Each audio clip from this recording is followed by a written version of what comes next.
পহিলা বৈশাখ পালন করলে শিরক হয়। আমরা কি হিন্দু? পহিলা বৈশাখের মুখে লাথি মারতে জন্ম নিয়েছি। পহিলা বৈশাখ মানে আমি কি হিন্দুর বাচ্চা?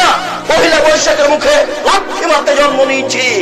এ দেশের মাটিতে সুনাগরিকরা বেঁচে আছি। এ দেশের সরকারকে জেনে রাখা দরকার, বাংলাদেশের মাটিতে যদি দুইজন সুনাগরিক থাকে আমরা তার একজন হব। অতএব মনে রাখা ভালো হবে, মুসলমান ঘরে জন্ম নিয়েছি। আমি মুসলিম চিররণবীর, মরণকে করি না ভয়, করলে শহীদ বাঁচলে রাজি, আমার উভয় সমান। আমি মুসলিম চিররণবীর, আমি পহিলা বৈশাখের মুখে লাথি মারি। আমি মুসলিম, আমি এই দেশে বসবাস করি। আমি 31st নাইট ইংরেজি বছরের প্রথম দিবস মানবো কেন? আমি কি ইহুদির বাচ্চা? আমি কি খ্রিস্টান বাচ্চা? আমি এই ইংরেজি মাসের প্রথম দিনের মুখে লাথি মারি। আমি এই ইংরেজি মাসের প্রথম দিনকে মুখে লাথি মারি। তুমি কার পুরুষ? তুমি কার পুরুষের বাচ্চা?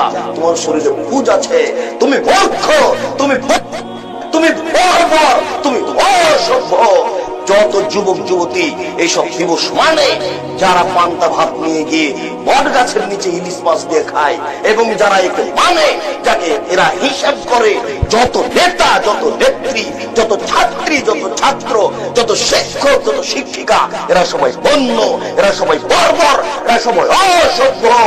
যারা এইসব দিনকে পালন করে, আমি আব্দুর রাজ্জাক যদি তাদের মূর্খ প্রমাণ না করতে পারি, আমি জাতির সামনে জিন্দেগি তার কোনোদিন আসবো না। আজকে শেষ করলাম।